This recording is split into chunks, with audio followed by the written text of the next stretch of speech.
Hello students, today we will start able test बेटा इन improper integral of first kind।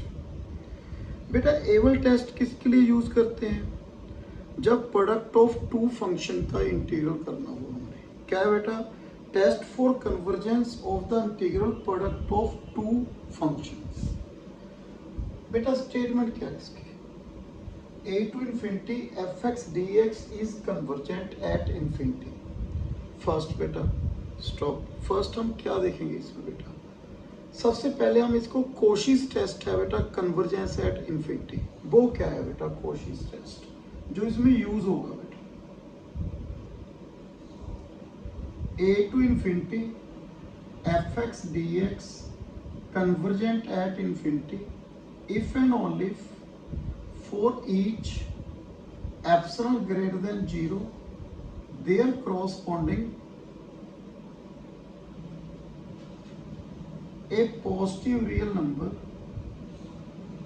k such that t1 to t2 fx dx less than epsilon for all t1 t2 greater than k।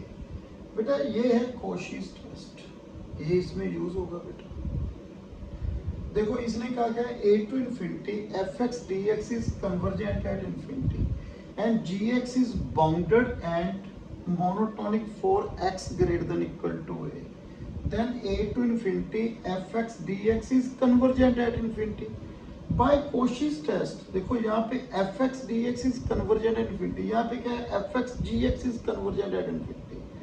तो मैंने क्या prove करना है बेटा? यहाँ पे t1 to t2 fx gx dx modulus less than epsilon. बेटा मैंने ये प्रूव करना है for all t1 t2 greater than k।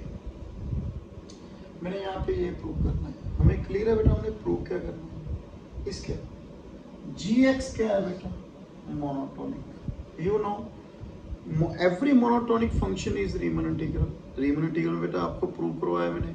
वो क्या होगा बेटा? इंटीग्रल। तो क्लियर है बेटा gx क्या हो गया बेटा? इंटीग्रल और for x greater than equal to a। Okay. Second बेटा gx हमें बाउंडेड भी दिया हुआ है और gx क्या है बेटा? इंटीग्रल भी है। सेकंड fx क्या है? कन्वर्जेंट है। बेटा हमें देखो स्टेटमेंट में क्या दिया हुआ है? a to infinity fx dx क्या है बेटा?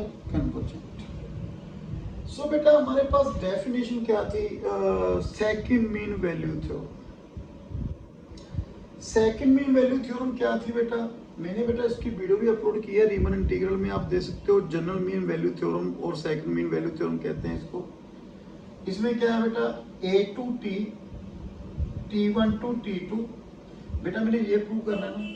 तो सेकंड मीन वैल्यू थ्योरम क्या है? t1 to t2 fx gx dx equal to gt1 t1 to c fx dx plus gt2 c2 t2 fx dx। c lies between t1 and t2। Okay. यहाँ पे क्या है? Modulus. तो modulus ले लीजिए t1 to t2 fx gx dx। This one a plus b the modulus less than equal to a modulus। Okay, plus b modulus।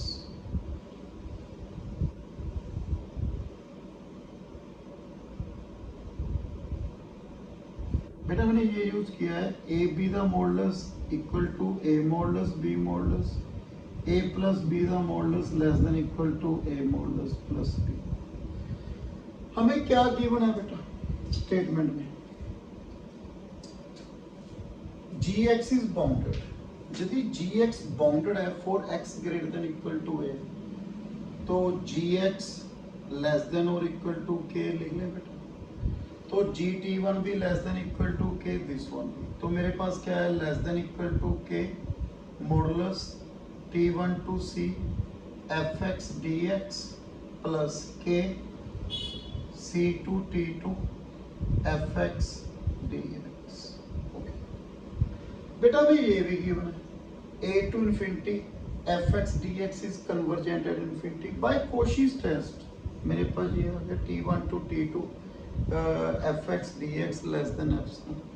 तो बेटा क्या लिख सकता हूँ इसको मैं epsilon bye Cauchy test epsilon by 2 के लिख लिया लेस देन एप्सिलॉन ही हो गया ना less than k into epsilon by 2 के इंटू एप्सिलॉन बाय 2 के एप्सिलॉन बाय 2 एप्सिलॉन बाय 2 क्या आ गया बेटा एप्सिलॉन। तो ये था बेटा एबल टेस्ट। अब इसकी एक एग्जांपल देखो बेटा कैसे करना है बेटा आपने क्वेश्चन इसका।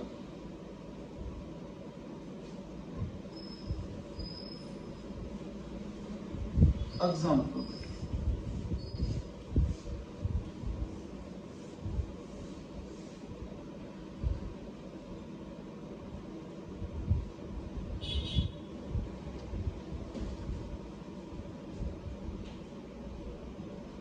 Example test for convergence. यहाँ पे टू फंक्शंस आ गए बेटा a to infinity e the minus x sine x upon x के डी एक्स। बेटा मैंने ये लिख लिया sine square x upon x के डी एक्स। बेटा इसको मैंने एफ एक्स लिख दिया f x equal to sine x upon x square. This one is less than equal to 1 by x square a to infinity 1 by x square dx. This one is convergent by p test। क्यों p की value क्या है 2 greater than 1 क्या हो गया बेटा convergent. ये तो मेरे पास क्या आ गया बेटा कन्वर्जेंट कौन सा sine x upon x square. Okay ये कन्वर्जेंट है तो a to infinity f x d x क्या हो गया कन्वर्जेंट एट इन्फिनिटी। ये तो ओके कंप्लीट हो गया बेटा कन्वर्जेंट। अब इसकी बात करें ए दी माइनस एक्स जो ये फंक्शन है बेटा ए दी माइनस एक्स देखो ये मोनोटोनिक है बेटा मोनोटोनिक डिक्रीजिंग। ये डिक्रीजिंग फंक्शन है या नहीं आपको मालूम है बेटा ए दी माइनस एक्स का ग्राफ कैसे बनता है। फॉर एक्स ग्रेटर देन ए जब एक्स की वैल्यू ए या ए से क्या है जब देखो x की वैल्यू ए ले ली a से जब ज़्यादा है तो क्या हो रहा है पार्ट डिक्रीजिंग। क्लियर है बेटा यदि डिक्रीजिंग है तो बाउंडेड भी हो गए 0 से ग्रेटर e की माइनस a से सो तो इसकी वैल्यू जो आएगी बेटा इस फंक्शन की वो क्या आएगी ये तो ये डिक्रीजिंग भी हो गया बेटा बाउंडेड भी हो गया। तो बाय एबल टेस्ट जो इनकी प्रोडक्ट है वो क्या होगी बेटा कन्वर्जेंट। सो ये थी बेटा इसकी एग्जांपल। नेक्स्ट बेटा कंटिन्यू करेंगे test. Okay thank you very much.